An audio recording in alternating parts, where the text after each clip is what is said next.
Hey, everybody. I was recently in Michigan, my mom's home state, where I had the opportunity while I was campaigning with Tudor Dixon, who's running for governor, to spend some time with Michigan families as well as religious leaders who talked to me about Michigan's draconian Proposal 3 that's on the ballot. I want to tell you a little bit about this because it's a really important question for voters. This does a few things. It amends the state constitution, first of all, overturning a law that requires abortion facilities to be licensed and inspected for the health and safety of women. It includes legal loopholes that allow late-term and partial birth abortions, which essentially is really infanticide. It also overturns a law that requires parents to know if their child is pursuing an abortion or gender hormone therapies. Now, this change to the state constitution will have devastating impacts, and I want to urge Michigan residents and voters to protect women, to protect parental rights, and protect our kids by voting against Proposal 3. Hey, everybody. It's Adam and Patty from Rescue Michigan, and until a moment ago, we had Amber. Where'd she go? Oh, no, it said device not connected, so hopefully she'll be joining back up with us again in just a moment, but whoo! 47 hours left. Are you guys ready? I can't wait. Yeah, me either. First and foremost, just to have it over with, just to be done. The stress, I know you guys are all going through it, especially you folks who are involved in campaigns. And this is the time when everybody is going crazy.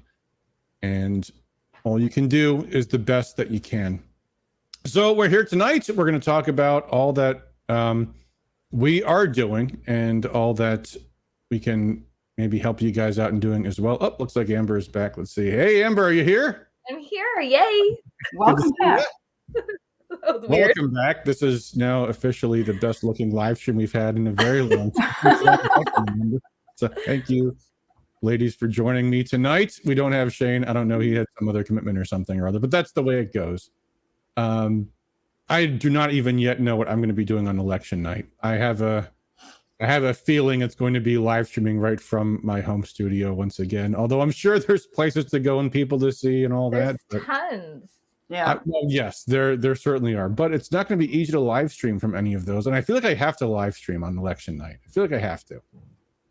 So I don't know, but we're going to go through everything that we can tonight with first and foremost a priority on being effective on election day, because right now, folks, the polls look really close for a lot of things. The governor race, the proposals, some congressional races, the state house, the state senate. It's a toss-up, and people underestimate how many people walk into those polling places not knowing what the heck they're going to do. And when they look at that ballot, they're going to be thinking, ooh, judicial candidates. I don't know who these people are.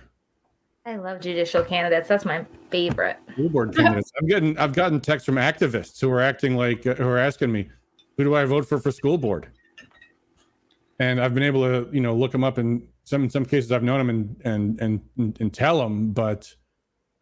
And this is also, by the way, folks, why I recommend you vote early. You can even tomorrow go to your clerk's office, get an absentee ballot, put in your hands. And if you're not sure who to vote for school board, for judge, you can take that ballot out of the polling place with you, call people, talk to people, do your own research, and turn it back in person. And not be under that pressure when you go into a polling place on election day and just try to make your best guess. Because, it's easy to vote straight ticket Republican, but that's going to do you no good for judge candidates, for school board candidates. Yep.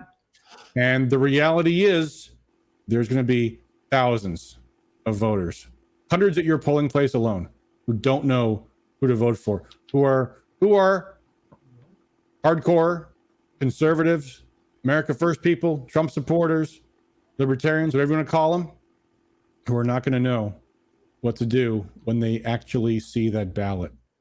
And I can't emphasize enough, of all things you can now do between now and 8 p.m. on Tuesday night, being at your polling place in one way or another is absolutely critical. Some of you guys are signed up to be poll workers. Thank you. Congratulations. You are probably in the most important position there is, being a poll worker, where you can actually physically administer the elections. Some of you are going to be signed up to be poll challengers. If you're poll challengers, I just hope you spend as much of your day there as you possibly can. I know it's hard. It's a 13-hour election period. Most people I've ever known to be poll challengers stay a few hours and nothing more than that. Whatever you have mentally committed to, I hope you take the next 24 hours to commit to doing more, to being there for longer, and especially for getting there as early as you can, because that 7 a.m. till 9 a.m. period is the busiest period of election day. And for everybody else, being outside the polling place is really important too, because you can make that impression on voters. You can decorate your car, you can bring banners, posters, billboards, anything. You can start a polling place party, and maybe voters that get there, who see you there, will want to join you, and maybe they'll give you a break. Maybe you'll build something at your polling place, because there's a lot of people in Michigan right now who are fed up with being controlled by a tyrant, by Gretchen Whitmer. And if you start something at your polling place, you might build the momentum to have an ongoing display at your polling place. And, there's a 100-foot limit. You can't come within 100 foot of the entrance to the polling place. But if people see you there, and if they see the same people waving the banners of the America First candidates, and beneath them they see the banners for who to vote for school board and judge, and of course the proposals, they'll know what to do. Or otherwise, they might not. Yeah. And I'm telling you, people, there are thousands of these polling places in Michigan. There are thousands of voters that will be at these polling places in Michigan on election day. You will have an impact on multiple voters if you get there, you do the best you can, and as much as you can, you stay there, because that will impact votes and that will swing elections. Maybe at the local level, maybe at the state level. That's critical, because you don't know where those are going to be. We can talk about predictions. We're going to talk about some predictions tonight for the various races, but the bottom line is nobody knows. All we have is polls. We know how accurate those are. And elections can be really, really close. The presidential race in 2000 was decided by 537 votes in Florida. One person could have changed the result of that election. One person. So I hope all of you are going to do everything you possibly can on election day. And that's going to be kind of the theme for tonight. But anyway. That was a good soapbox. Rant there, but that was quite a soapbox, Adam. Well, I do those sometimes. So anyway, I know, right? It's hard I don't want to monopolize the conversation here. And I know, Amber, you are excited about me eating shit for my last week's presentation about the rallies. That was hilarious. And then you're like, well, I know I just bitched about, for a whole show, but come to my rally. Well, first of all, to be clear, and I should have cleared this up with the media, this was not our rally. This was Tudor Dixon's rally. Right. And it was on Friday, and it was great. And I went, and it was productive. And that's what's important, because we handed out thousands of flyers that we put in people's hands as they were coming and going and saying, hey, hand these out. Flyer a parking lot. Flyer a polling place. Flyer a neighborhood this weekend. Get the message out, because every little bit can make a difference. And that's what is important. And as I said in the email, right, I agree. Generally speaking, rallies are something that we wish people would instead spend their time knocking on doors. But some people don't. And I hope some people were motivated when they were given the literature, given the material to say, all right, I'll do my job. I'll get this out. I'll find some way to do that. Some won't, but if some will, it's worth it. Mm-hmm. Don Doe's 969 says power opening. Thank you. He also said liberal organ, I assume in response to Tulsi Gabbard's to the cold open we had about Tulsi Gabbard. Hey, listen, I will take any support we can get. And Tulsi didn't have to speak on Prop 3. She didn't have to endorse Tudor Dixon. Right. So I'm happy for it. And frankly, our attitude should be whenever a Democrat is willing to come over to the GOP, you welcome them. The way Tudor Dixon welcomed, I want to find that guy's name. You know, the guy from Dearborn? You know what I'm talking about? The one that just endorsed Tudor Dixon, who said, I'm a Democrat. The one that Stephen Colbert the one that didn't exist. Yeah, Stephen Colbert denied the existence of. That's right. He's real. He's yeah. You know, the one thing I didn't, you see, and sometimes there's side benefits to one of these rallies. I didn't know, and I didn't hear about this in any media story, but I learned at the rally, the guy wasn't just some random Democrat voter. He was a Democrat candidate for state representative this year. State or circuit or city council? I didn't know state rep. I think it was state rep. I may have been misinformed, but I thought that's what he told us, was that he was a candidate for state rep. We should have him on the show. We should, but we can't because this is the last show between election night. So well, I mean, in general, I think, engaging the Muslim community is going to be big to continue it. I think it will. I think it will. Speaking of that, we have now deployed all of our election day voter education materials.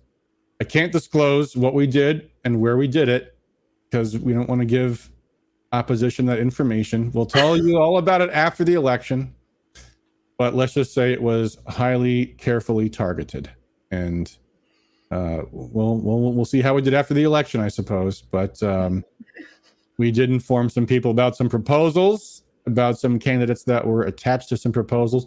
Some of you in the chat may actually hear about this, but you shouldn't, because we took care to target not the hardcore Republicans, not the hardcore Democrats. We selected things very carefully and made a point to target undecided people that hadn't voted yet. So you might not get that information from us, but that's a good thing because that means we spent our donors' money wisely. Mm-hmm. And I wish every candidate in the country was doing that same thing, but I don't know. I got a phone call tonight from a group that was opposed to Prop 3, and they were asking me, did you vote yet? And I was like, yeah, I have. So why are you calling me? And they were opposed to Prop 3, and God bless them. But I totally oppose Prop 3 on the ballot, and I do everything I can to oppose Prop 3. Mm-hmm. But I was listening to a web pundit, Robert Barnes, yesterday, was talking about how he's in Nevada, and he's like, I just keep getting these texts from Democrats saying, because they know he's gotten his absentee ballot. Why haven't you voted yet? Why haven't you voted yet? You're going to vote for the Democrats, right? Democrats know they target people that have absentee ballots out in the field. They're super good about that, and our side isn't always. No. Khalil Othman, according to Don Doe's 969. That's the name of the individual. So There you go. Welcome, by the way, everybody in chat. Thank you all for joining us. I'm seeing chats in Facebook and Rumble, and also YouTube. Although we're not going to probably be with YouTube all night. Lambchat 53. No, I'm sorry. Yes, I gotta go see an eye doctor. Lambchat 53, who I got to meet at the rally. Another side benefit of going to rallies on Rumble, says Dixon rally was great. So nice to meet you. Spoke to some like-minded people, and one gal got flyers from you to pass out. Yeah. So, contrary to what I said the other day, rallies can have a good purpose, but you have to use them for a good purpose. So, yeah. What else do we have in chat? A lot of people said Prop 3 is evil. Vote no on all three. We agree. Michelle Lee says live stream on election night, I assume, would be good. Yeah, and I don't know if there's an easy way to do that practically in a group environment. We might probably not. Yeah. In my experience, I tend to commit to things I can't do. Like I'll be on a vacation. I'll be like, I'll get some work done on vacation. Can't happen. Never happens. If I go to a physical in-person event, I ain't live streaming. So chances are I'll be with the homebodies on election night, but we'll see. We'll see. That would be nice. I actually don't want to go out. I really don't. My primary election party was it was horrible. It's not fun. It's not fun if you lose. It's not fun being around people. It's like, I'm exhausted. I just want to go home. I worked my butt off. Yeah, we all feel that. The other thing I find also with campaigns is we always tell people, stay at the polling place until 8:00 p.m. Right. And usually if they're working the polls, we ask them, stay until the machines spit out that ticker tape so you can tell us what the results are. But that's a huge effort we've going out right now. 9:00. And in experience, everybody leaves early. No one does it. They always head over to the party, which I get. I totally get. I understand. But we can't do that. Yeah. Plus, the other thing is too, we might not know the results for hours and hours. The last few elections, which is weird because prior to Jocelyn Benson being Secretary of State, we did know the results on election night, but now for some reason that can't happen anymore. And now whole races just flip from everywhere you look. It's like it's normal to not have your results right away. Like they're totally like trying to set the bar low and trying to get into everybody's head that like this is normal when it's not normal. And then I found out the other day was 2 years, from 2020 election, and I found a Snapchat I had taken of myself. It was like 2:30 in the morning, and I was still awake, like waiting, and I had put a filter on it, and it said in the corner, it was like every little, like, I don't know if it's a dog whistle, but just every little seed they want to plant. It said count every vote, right? Instead of count every legal vote, obviously. And then and they had something, that same thing about how it's okay that you don't have the results yet. And I had a timestamp on it, like 2:30 in the morning. So I'm like, it was just weird seeing it now 2 years later. Yes. I'm like all the elections already like trying to mess with our brains that this was normal, and it was not normal. No. Yeah, we made a note on Twitter the other day. This guy, I think it was Jesse Kelly. Hold on, I'm scrolling through my Twitter feed here to see. But he made the point that if the poll results aren't in on election night, something fishy is going on, because otherwise it would be. Yeah. Maybe it was Matt Jesse Kelly. It was Jesse Kelly. Yeah. And so Twitter attached a label to that saying it was misleading to say that. Elon did that? Yeah, I don't know. We'll see what happens with Twitter. I'm agnostic. I'm seeing some people blow up at Elon because he permanently suspended. He have been banned on Twitter even since he came to power on Twitter. He hasn't even unbanned Babylon Bee. That's the whole reason he bought Twitter, was he was so mad that they were taken down, and he hasn't even restored them yet. He hasn't unbanned Babylon Bee, hasn't unbanned Alex Jones, hasn't unbanned. In fact, I think rebanned Scott Ritter as well. You have plenty of stories about that, but he banned Kathy Griffin today. Well, we say he banned. Transitions take time, so we'll see. I'll wait and see a little bit. Plus, you have to understand also the entire force of the federal government's going after Elon about Twitter, and probably waiting till after the election that he just bought the institution. A couple weeks before. So I'll give him the benefit of the doubt for a time. But he's already said he's going to have some kind of truth commission or something. I don't know what he's doing, but I still think he's like the Antichrist. And if I'm true and I'm right, let's prove it right here. What time stamp this? 9:19. Yes. Ooh. 11:06. Says, I don't trust Elon. He gives me the creeps. Well, there's a lot to that. There's plenty to that. But as I say, I'm gonna wait and see on this one. That's true, Wayne Gritter, and not everybody even votes. Yeah, he's like, a precinct has approximately 3,000 electors. Who can't count 3,000 in a couple hours? Come on, man. Right, and the other thing too with absentee ballots is they count precincts. They count votes for the entire 13-hour period. They have tons of time to do it. Well, and there was never any problem with this before 2018. A thing about some of these absentee ballots and stuff and all this stuff, they go to the county. So some of the cities in Oakland County, which I think would probably be a really good idea for the executive director to know which ones, took their, boards and said you can go to the county with the absentee ballots instead of keeping them in-house in the city. And so there's, controversy with that. And they do whatever. It's like a free-for-all. It is. It's insane. Yeah, they should all be counted by individual precinct. There should be no other process at all for that, I think. Oh, you think there shouldn't be an AV County board either? Well, I think they can be counted within each precinct, or at least, maybe small groupings. The problem we had with Detroit in 2020 was they had one massive giant AV counting board at TCF Center. Mhm. There was no reason for that. And apparently there was a bunch of rumors that they're going to have Detroit broken into sub counting boards. But then I was seeing some stories this week that said they weren't going to actually process any ballots at those places. It's all extremely confusing. And all of that's by design. By design. The one thing I would say, and you guys should certainly check out, if you saw our email blast today, there's a video in our archive about being a poll worker, being a poll watcher, principally about being a poll worker, but the same principles apply if you're a poll challenger or a poll watcher. The name of the game is being able to document evidence.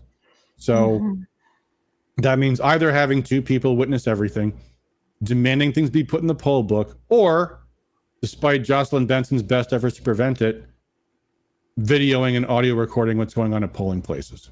Right. Which is legal as long as you don't, actually spy on somebody when they're filling out their ballot in the privacy of the voting booth.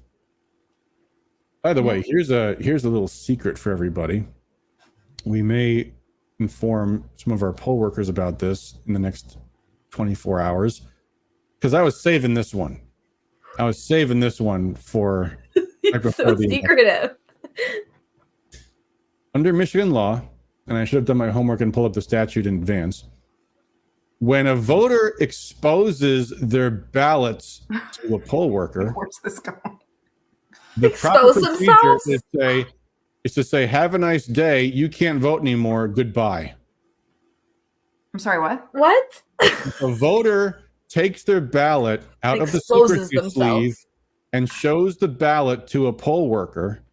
The proper procedure under Michigan law is to say, have a nice day, you can't vote now, go home. You exposed your ballot to us. The law says you can't do that. Well, we don't follow laws. What are you saying? Well, especially Detroit doesn't follow laws because they have difficulty reading the instructions that says don't take your ballot out of the secrecy sleeve. Which, if you're a poll worker in Detroit, is important because following the law means if a voter, and by the way, I was a poll worker in the city of Detroit in November 2020, most voters took their ballot out of the secrecy sleeve and just handed it to me. The proper procedure is to say, have a nice day. You just invalidated your ability to vote in this election. Goodbye. And you put the ballot. Look up the statute. Yeah, I was gonna say you have to look up the statute in quotations in the law. All right. I will look it up. I will produce it for you. And it's gonna say have a nice day. Have a nice day. It doesn't actually say have a nice day. With exclamation points. Smiley face.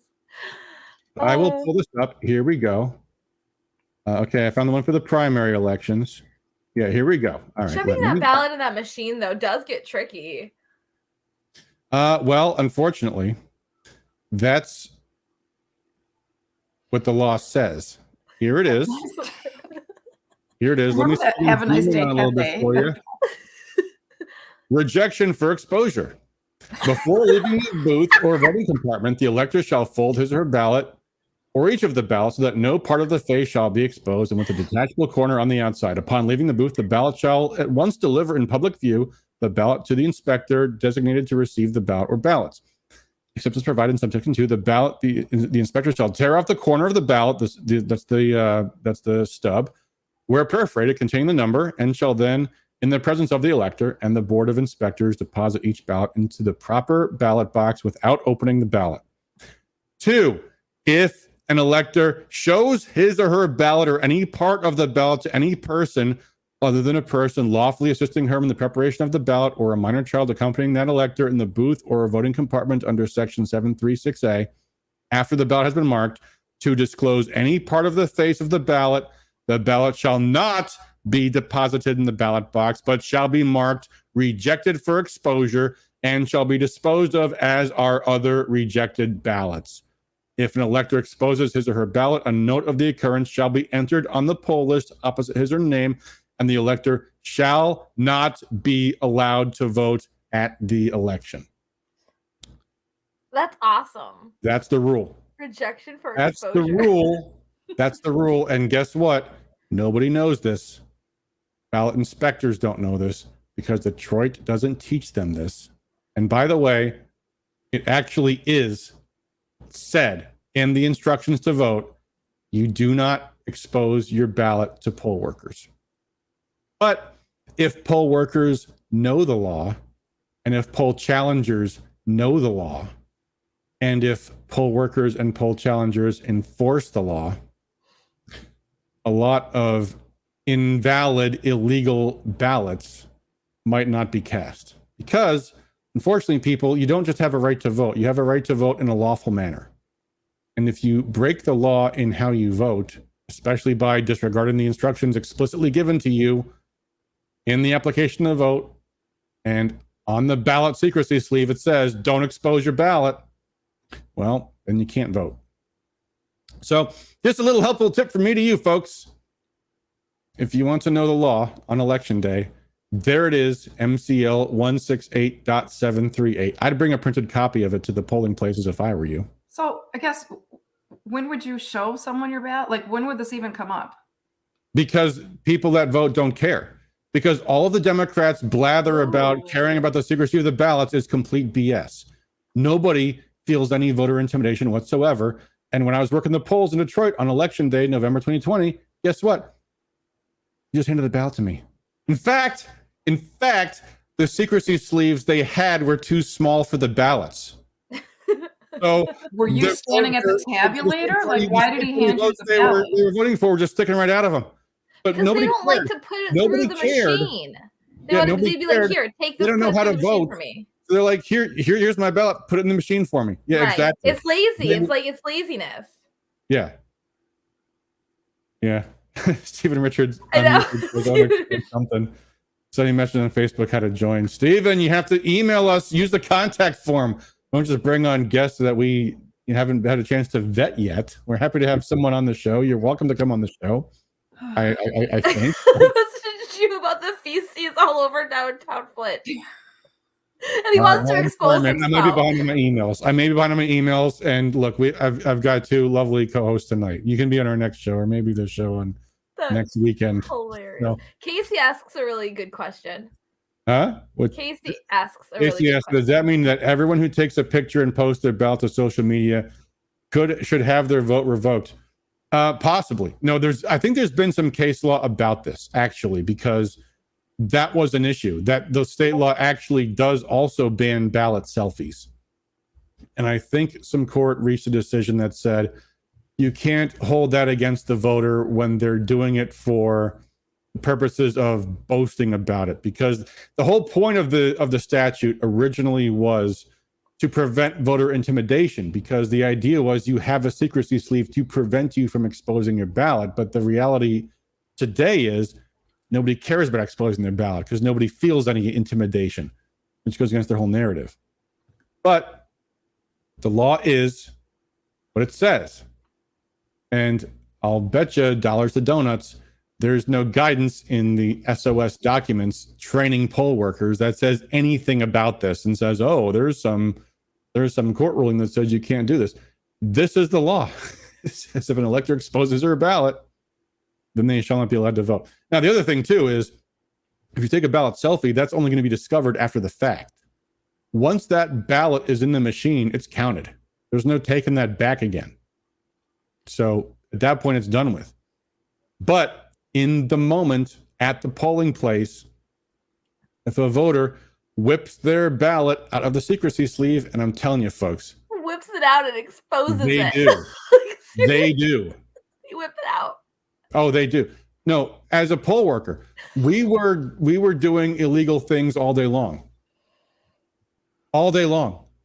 Voters would ask us, how do I vote on this? And they would just... Good. So that means in February of 23, after state convention, we get start. Our shit together. Yes. Because we're not going to be doing this stuff at the last minute and nobody knows anything. This is what drives me nuts about you, Adam. And Patty and I can say is what? You knew this. You've known this forever. Why are we just hearing about this 2 days before the freaking election? That's what drives me nuts about everybody. Because if I mentioned this 2 months ago, Democrats would have heard about it. But now Republicans don't know. See, that's the problem. We literally do not get stuff done because we're worried about the other side not- finding out our secrets. No, we don't know They our don't own want our secrets. secrets. They don't want they have trust me. Like no, they know the playbooks. I have don't them. think they do, because I worked on election and they never even mentioned this. Well, then it doesn't help us to not know it though. So now we Well, covet the secrets, and We told all our members to come on our show tonight and watch this and learn about these things, and maybe word will get out. Maybe some of you folks watching will spread the word now. probably not. But that's Well- what it just. I feel like everybody that's had institutional knowledge in every election the past decade has really failed me. Yeah, well, People don't know. for a lot of people, this is their first election that they're going to be working, and for a lot of people, 2020 was the first election they were working. And I tell people, every election, every convention is a learning experience. And when I was working the polls in November 2020, I did not know this. I did know a lot of other rules were being broken, such as rules about campaigning 100 feet in front of the polling place. Actually, I did know that rule, but they did it anyway. They did it left and right, and we didn't have enough poll workers that I was alone, and I couldn't confront my coworkers about this. I'd confront it all day long. Well, we did it. We did a few things. I mean, we made notes in the poll book of every violation, which included there's also laws against allowing family members to vote for other family members. Like for example, we had one guy, and he took about 30 minutes to complete his ballot, and he overvoted, and the way Benson programmed the machines, it used to be if you overvoted, you just didn't count for what you overvoted on. Right. They made the machines in 2020 so that if you overvoted, the machine would not accept your ballot, period. So every time somebody overvoted, they had to take a brand new ballot and start over again. So we had a guy who spent like a half hour filling out his ballot, and then it got overvoted. So we had to issue him a brand new spoiled ballot. And his wife just goes, give me that. I'll vote for you. And she just starts filling it out. And I'm like, that's not legal. And so the other poll worker's like, well, we think it's okay. I'm like, no, it's not okay. See, nobody So knows. we documented this all in the poll book. And in my one precinct out of 500 some, there's a long record of election law violations. And as it turned out, there was actually one other guy there who was a conservative. And so we have a long litany of election crimes written down in that poll book for that one precinct. But the way courts look at this is, oh, well, that's only one precinct. That wouldn't affect the results of the election anyway. So who cares? I mean, this is why I've been saying all along. And folks, for this guy who's saying, Paula says, what's with all the secrecy? Folks, I've been talking about this stuff for the past 2 years about what happened in November 2020. We've been talking about everybody needs to get signed up as a poll worker. We've got some number of people sign up as poll workers and some people sign up as poll challengers. But for a lot of people, it's going to be a new experience for many of you. It just will be. But it shouldn't be a new experience every freaking election. No, it's not. It's gonna. No, we're starting fresh. We're not going away. Patty and me are here to stay. We're gonna fix the whole system. Well, I hope you both do stay. But no, every election cycle, people come, people go. People come and go. People get burned out for sure. People get burned out. They throw up their hands. Some people one move day away. before the deadline, and we're like, "Oh, we need people to run for county commission. Oh, now we're gonna do it now." Exactly, but that's the thing too. I wasn't waiting until the last minute to recruit people to run for office. We were talking about that from the get-go. Yeah, us as people though, but then we don't go in and train other people to do it. We don't have a little group of people in each county to be like, go. Well, minions. here's the other problem too. I said, and I've been saying this from the beginning, right? We're too fractured. Yeah, well, I don't agree with that. I completely agree. No, everybody has their little grassroots group. Everybody's trying to make a name for themselves. That's true.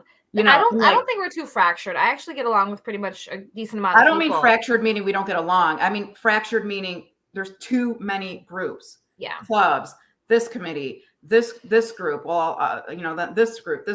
I'm going up to Lakes area. I'm going down river. I'm going here. I'm going there. Right.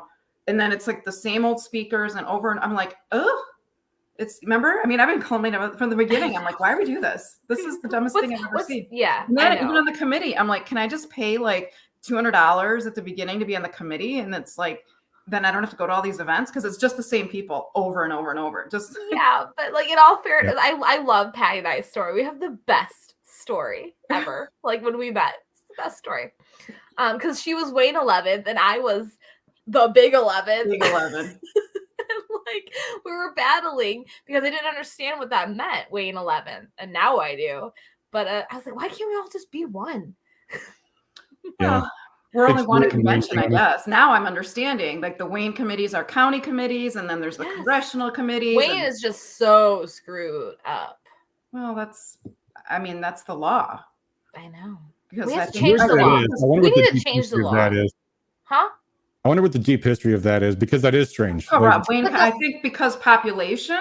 Yeah, no, it's the population, and it has to be changed because that's so stupid. And if Oakland County keeps trending the way it's supposed to, we're going to be split up. And when we are split up, we're going to be 6 congressional districts in Oakland County because we have 6 that touch us. It's going to be stupid. So we need to change that law. Put that on the list, Adam, please. Put what up? That we need to change the legislation where the population dictates. Okay, I'll add that to my list. Add to the list. Thank you. Hold on, let me find it. I've got my list of things Amber wants me to make the state legislature do next year. I mean, I'm so sick and tired, and I'm sick and tired of being behind the 8 ball with like cease and desist letters to these. Like, there's no reason that Proposition 2 should have been able to air those ads that say, "Oh, it'll enshrine ID into our Constitution." Like, we need to have cease and desist letters ready to go to these people saying, "Hey, stop airing that ad, or else." And then we need to or else and follow through. If they don't. I maintain my objection to that, which is that there's a shoe on the other foot test here. And yeah, are Democrats lying about Prop 2, lying about Prop 3, lying about all their opponents? Sure they are. But how would that play out if it was a crime to lie about your political opponent? It would be the weaponization of the justice system, and it wouldn't go in our favor. Yes, it would. We'll never have the money the Dems do. They will always outraise us to run these ridiculous ads. We will never be able to combat misinformation. And you think partisan courts in Wayne County, in Washtenaw County, in Oakland County are gonna rule in our favor on this stuff? I don't see that happening. And that's not something that we really want. I mean, what we really want is you fight bad speech with more speech. I think it's the same as censorship on Twitter and everything else. If the other side lies, you show the voters how the other side is lying to them. And that's our burden. That's just our burden. And, you can say it shouldn't be fair. It's unfair. Life isn't fair. I mean, I think I think that goes in hand with everything else, racial grievances, socioeconomic disparities. Okay, so wait. I'm sorry. Are you saying why even fight in the legal system because it's stacked against us? Because that's a really stupid argument to make. How so? You literally just said why pursue legal ramifications? Because right is right. The issue is the principle. The issue is the principle that we set out. If you're asking courts to determine whether a statement is true or false, guess what they're going to do? You're going to have liberal fact checkers going to court and saying, a Republican says so-and-so, and a Republican says yada, yada, yada. That's not true. Therefore, we should be able to ban them from being able to say this stuff. You always run that risk. You would see lawsuits against Rescue Michigan saying, we're pointing out that Proposal 3 would give children the right to have sex changes over their parents' objections. Hey, Your Honor, that actually is still a legal question that wouldn't be determined until after Proposal 3 is passed. So they're lying about this proposal. We would be the ones being censored. Ads, though, we're not running ads like that. I mean, yes, we are, but yes, we are. The big money ads on the news network. It's not about suing the company putting it on, but it could be about suing the news stations for airing it. That's what I'm saying. This is something that has been raised in court for centuries in this country about the question of deceptive political ads. And there's a reason why defamation law is so lax when it comes to political attacks going back and forth, because they're like, this is a Pandora's box we don't want to open. We don't want courts to be referees in every single attack back and forth in an election. And I think that makes sense. I think it does. I think the remedy for false statements about what Prop 3 is or anything else is you challenge that in the court of public opinion, and you show voters how they're being lied to. Yeah, but voters, Yeah, I mean, we are, right? How much can I post? How much can I talk about it? no, right. We're in our bubbles, and only the bubble people will look at our stuff. I mean, we have to actually, and this is something I am going to do if I'm still executive director. Who knows? I could get fired, tomorrow. But Don't talk like that. I keep saying that. It's great. Yeah, you keep doing. But like, for instance, I am going to, and I'm going to tell the Democrats right now what I'm going to do, because I don't hold secrets. Are they watching? Hey, they probably are. Hey guys, I got to tell you about the dumb heckler on Thursday at Ooh. the tutor event. But I'm Were gonna you go. there when the one bit the woman? No, What? but I know who got bit. That was at Armando's. That was on Michigan State that Saturday, the 29th, down in Southwest. Like Mike Tyson style, like the Yeah, ear. you know who got bit, right? I heard she bit her in the leg. No, it was the arm. I saw the bite marks. Who? Some Democrat. Who got bit? Is it public information? Can I say it?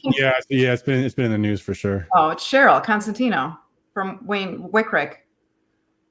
Yeah. So I saw her last Sunday. That's horrible. I know. I saw her last Sunday at the in Dearborn at the tutor event. So I was just going from event to event with my scooter. And then so you were doing the rallies, you were being the rally girl. Yeah. The Adam says. So so I saw her and because I didn't know it was her until that day. And Dwayne, who says hi Dwayne. He said, he's like, it was Cheryl. I'm like, what? So she walked up and then she showed the mark under here. The lady. So I guess the lady like was coming up behind her. So Cheryl did like a move to like block her. Yes, Paula said, yeah, they found the woman. She's a teacher in Dearborn. Yeah. So yeah. Dwayne, we continue having meetings until we find out why no work is getting done. Absolutely, Dwayne. We're about action here in the Ply Twip. Yeah. What? I have no idea what's going on. I'm chatting with Dwayne.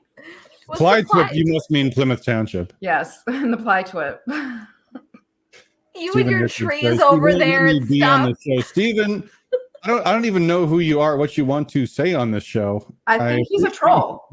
Reach out to us, man. Look, bring on the show. Like, He sent us his phone number. Let's move on. all right. Sorry, Stephen. Maybe next time. Anyway, but Ply I have, Twip. I have a Thank you, request Jay. I have a request Seeing for it Tony in writing. Parton. Hey, Tony Parton, can you please, Yeah. if you would, please edit your comment about Nancy and add for the 6-year term, please. Thank you. By the way, here's a chat I missed. Jay Michaud said every county party needs to hire Adam to come do campaign school and grassroots school. And yes, Patty P, too many groups. We need all these people working together. Well, thank you, sir. I appreciate the kind words. I certainly agree. I should be doing more schools all over the state and telling people what to do.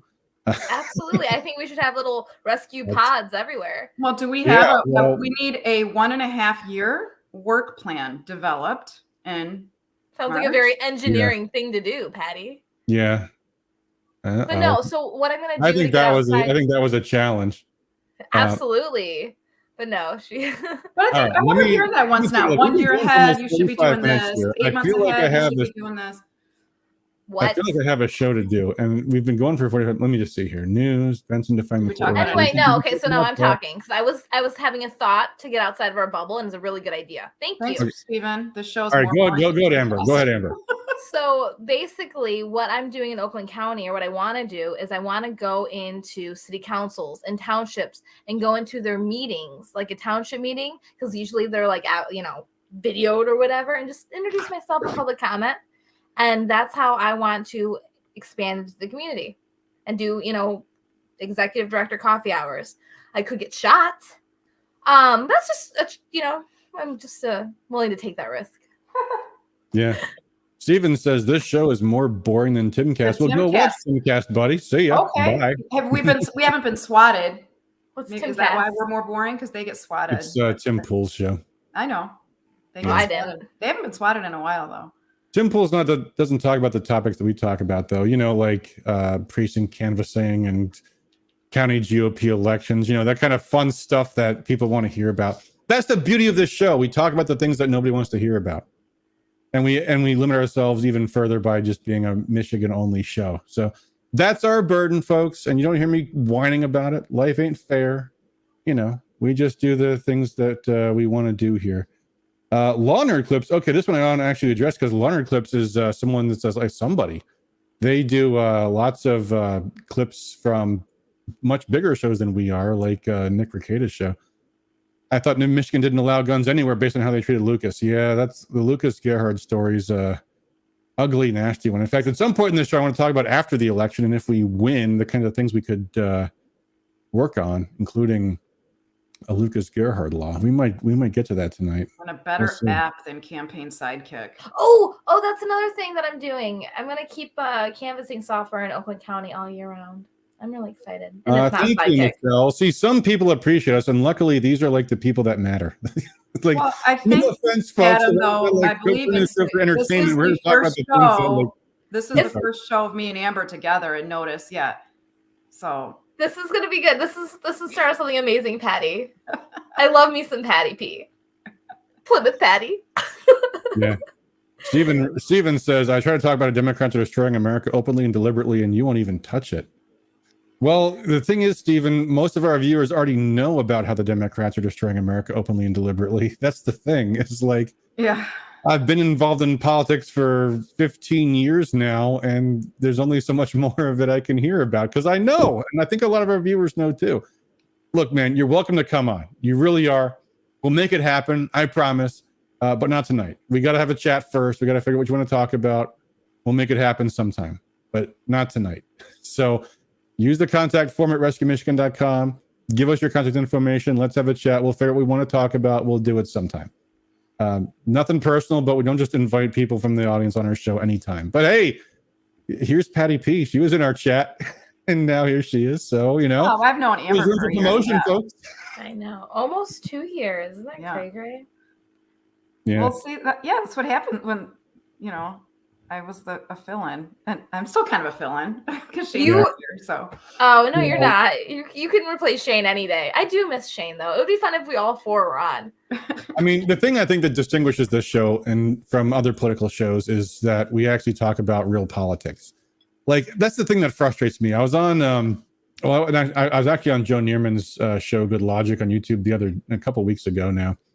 But then the other day he had some guest on his show who was another lawyer, and they're a law show. They talk about law, and then they're talking about politics, and they're speculating about election related stuff. And I'm like, look, folks, if you were talking about like medicine or astrophysics, people would be like, well, you guys are lawyers. Why are you talking about this stuff? It's like totally normal and okay for people on podcasts to talk about politics, like they know what politics are going on about. Like, I'm sorry, nothing personal. I've been involved in dozens of campaigns. I've worked in legislatures. I know how things work on the ground. I know the mechanics of elections. And people that talk about politics don't usually know any of these things. There's no credibility for someone like us, an expert in this stuff. We're talking about like how to mobilize and be effective on election day, how you turn out votes, how you persuade voters, how you make an actual real world impact. And it's not from listening to people that you agree with on the internet talking about things from the perspective that you like to hear. This ain't Fox News. We're talking about how you can make a material difference in the election on Tuesday. That's not the same as anything else you hear anywhere else. So we're not going to change our format. We're here for the people that care about these details and want to make a difference. And for everybody else, there's plenty of other channels for you to watch. Buzz off. You won't hurt my feelings. You really won't. So anyway, sorry for that rant, people, but I'm just saying. Another soapbox. Yeah, this is my soapbox, and you're welcome to be on it or not. There you go. Well, I know what I'm getting Adam for Christmas. Uh-oh. Yeah, I was gonna say I had a feeling that was coming. All right, Steven says, how are we gonna have a red tsunami if we're not informing the left-wing people about the evils of their party that they don't understand? You know how we're having a red tsunami? We are knocking, we knocked 9,000 doors in Canton. We've had phone banks. We're texting. It's not the sexy work. No. Yeah. And that's awesome you're doing that in Canton. Grunt work. Steven's illustrating a great point here, though, because he says, how are we going to, if we're not informing the left-wing people? Here's the thing, Steven. The left-wing people are the people you can't persuade. Yeah. That's not our target. The target is the low-hanging fruit. The target's the swing voters. The target is turning out Republicans that might fail to vote if we don't mobilize them. The target are people that show up to vote and mean to vote Republican, but might not know who the America Firsters are on the nonpartisan races, who might not understand the proposals. So if who you're targeting is the left-wing people, all you're doing is arguing with your opponents. So that's not how you get the red tsunami. You get it by what frankly is the mundane political activity that nobody else wants to do. It's knocking on doors and talking to voters and getting the people who are undecided to turn out. Tony Parton said he used to go to FACL. That's the Foundation for Applied Conservative Leadership. That's the political school I came from. And I teach classes as well. So you can also just call me to do a class someday too. But thank you for that point, Tony. Dave, that was hilarious. What does Dave say? Thank you, Dave.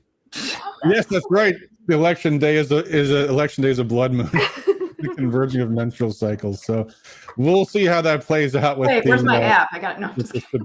We're hearing for some reason that suburban women are leaving the Democrat Party in droves. It must be the blood moon. Converging. That's what it is. Well, you know what it is it's there's no bad guy, right? They did a great job making a mythical bad guy, which was Trump.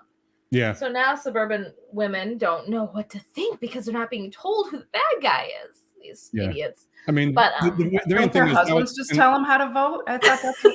I would say this too: for election day operations, for being at the polling place and talking to voters, for number one thing, and by the way, for folks who've watched this show for a long time, you know how much and how passionate we are about the proposals. Mm-hmm. But smashing Whitmer is the winning message at the polls on election day. Is don't let our state get broken anymore. Vote out Gretchen Whitmer and her lackeys, and hopefully that will bleed into the other votes. But no, Whitmer's the bigger target because that's personable. That's what's exciting though about Prop 3. Tony Parton, only menstruating people. But like Prop 3 is bringing out the churches, and the churches haven't been engaged. So it's about bringing out those unengaged voters. That's really exciting me. I'm super excited to see what this turnout's going to be like. Yeah, I think it's going to be good. But as I say, and this is most important, there are things in this election that you and I can't control. There are millions of dollars that have been going into advertising and marketing for different candidates and different campaigns and different issues and everything else. Question is, what can you as an individual do on election day? And that is being at your polling place, doing everything you can to influence the voters that show up and informing those who are already with us on the big ticket stuff, Gretchen Whitmer, Dana Nessel, opposing these people, about the school board candidates, the judicial candidates, the proposals, and for people who are undecided, reminding them Michigan was on the uptick until Gretchen Whitmer took office, and then everything fell apart. And she can blame COVID, but not every state's response to COVID was the same. Hers was the worst, the most extreme, the most radical, and at the end, the most damaging. And that damage is something we can never get back in our state. And we cannot reward Gretchen Whitmer with a second term for what she did. If we do not evict her from power, she will try to do it again. Mm-hmm. That's the message that voters have to get on election day. So, amen. Anyway, Steven says, this is apparently the Steven's not even on our show, and yet we're having a debate. Can't smash Whitmer, the Republicans, and go after the swing. Steven, no, you don't know what you're talking about here. You don't know what the campaigns are doing. You don't know how they're targeting people. We'll tell you the day after election day how we chose to target people for our messages. And I'll bet the campaigns had a similar strategy.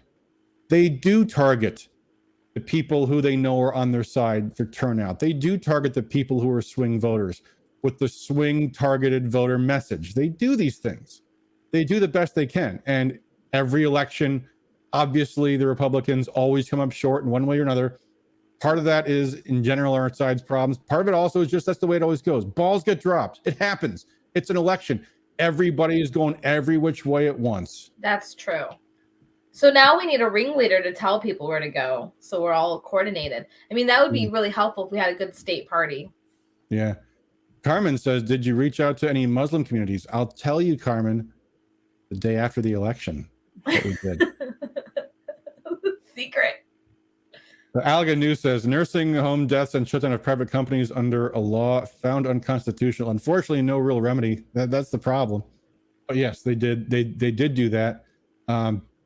But the problem that we have is shortly after the state Supreme Court in Michigan actually did rule the Emergency Powers of Governor Act unconstitutional, they had a 2020 election, and the conservative Supreme Court was replaced with a liberal Supreme Court. So hope you guys turn out on November 8th for Paul Hudson and Brian Zara for state Supreme Court, because after that, Whitmer used the public health code as a workaround, and knowing that the new Supreme Court couldn't do anything about it. Well, couldn't, but could, but wouldn't do anything about it. Right. Mike Middleton says, I don't know, Gretchen Whitmer is a good Christian woman, like when she said her disciples should spread the gospel of the jab. What a pit. Yeah. Yeah, there's plenty to talk about with respect to Gretchen Whitmer. The things I would highlight in the short moments that you have with voters at the polls is the lockdowns and the hypocrisy. Everything else is secondary. You're not going to be able to say much more than that. You know, we made a flyer. In fact, we distributed almost 100,000 of them. I'll show you what the flyer looked like in case anybody hasn't already seen it. But those were the points that we hit on. Now, there were other points that we could have also hit upon. But when you have a flyer, you're limited in how much voters are willing to read. And so you don't get to put every little message onto it. Let me share the flyer so you guys can see. This was the front side of it. And, you know, you have to have at least one side of your flyer that's just kind of simple and straightforward. She declared herself dictator. She shut down our schools, our churches, our businesses, our gyms, and our lives. She sent COVID patients to nursing homes to orders to stay at home while she vacationed in Florida with her family. She labeled those as dissented as dangerous. She ruined our once great state. And we have some more details on the back on here. That time that someone who was sent into a nursing home under her Quarantine the Healthy, Expose the Sick program beat to death a World War II veteran. That was terrible. We have that she labeled everybody that protested her lockdowns as disease-spreading killers, and then weeks later marched with BLM in a rally that devolved into anarchy. And we talk about her being a big fat hypocrite. Are there other things that she did we could talk about? Sure we could, but you can only say so many things. You know, in the last debate, she was bragging about the CHIPS Act. Oh, the CHIPS Act. Well, that was a stupid policy if there ever was one. Oh yeah, we prohibited Americans from being able to make chips in China. So what did China do? They started making their own chips. Now they're the biggest chip producer in the country, in the world. They're making more sophisticated chips than we are, because China has 15 times as many STEM graduates as we do every year. Yeah, great job. Great job with that embargo, Gretchen. Thank you. Thank you for damaging the chip economy in this country. Good job. You know, that's a fair point. It's also a point that's way over that of voters and not interesting, not sexy, not compared to she shut down our schools. She stopped us from being able to see our families. Those are the things we have to strike on. So are there more things? Yes, there are plenty more things I could say about Gretchen Whitmer. You got to stick to the big things. That's all you can do. So anyway, sorry for that one. Stick to the big things. This is great. This is really great. Unfiltered, uncensored, angry Adam. We're gonna be nice tonight. Remember, you said no gloom and doom. We can really get in the weeds. This is not gloom and doom, is it? I don't know. I don't think I'm being a doomer. I'm not being a doomer. But here's the thing. I'm trying to be motivational. Because the fact is, we don't know what's going to happen on election day. The polls are close. The betting odds, by the way, are still favoring Gretchen by a good bit. Now, internal polls, some polls, Trafalgar, say differently. You don't know until the polls are closed. Angeli. Everything comes down to what we what all of you, the grassroots, do on election day. You know, I love Dave. He says, I prefer Cool Ranch Doritos myself. When he started talking about the chips, I totally thought he was talking about chips. Too. Yeah. I was like, damn chips. Okay. Yeah. Totally No, got it. I don't know. I'm an originalist. Nacho cheese. I mean, there's some times when I'm just like feeling the Cool Ranch, but most of the time original. Me too. I am not a fan of ranch, period. Ranch is gross. I'm not nacho cheese. Doritos are fine. Also, Doritos, did you know, is another thing they are is a metaphor for the drones that Russia has. Let's not go down that rabbit hole. Hi, Tony. See ya. Hi, Tony. Let me see what this is. Allegan says underwater basket weaving needs free collage as well. I don't College, probably. Typo. Yeah, well, still. All right. Tony says, bye, y'all. Time for The Walking Dead. Tape The Walking Dead, man. Whatever. I don't mind. This is lit. Yeah. Matthew Sad says Detroit has lots of pizza boxes ready for the windows. You know, there's going to be less of what we had in 2020 because we will have more people at the polls this time around. That is a fact. We will. And there is also just, frankly, a depressed, lesser interest by the Democrats in this race. It's not like with Trump. So will there be vote fraud? Hey, time to hang up on YouTube. Hey, folks on YouTube. We usually do this earlier in the stream. We're going to disconnect you. If you want to continue on, we are on Rumble.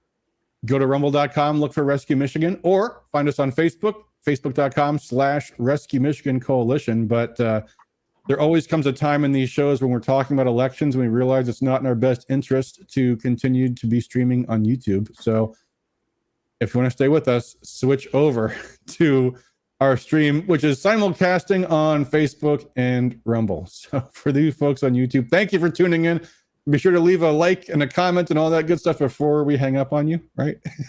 So subscribe to our page. Yeah, subscribe to our page on YouTube where we only have our partial streams. But that's the way it goes, folks, because we can't talk about some things on YouTube and we don't want to lose our channel over it. Mm-hmm. So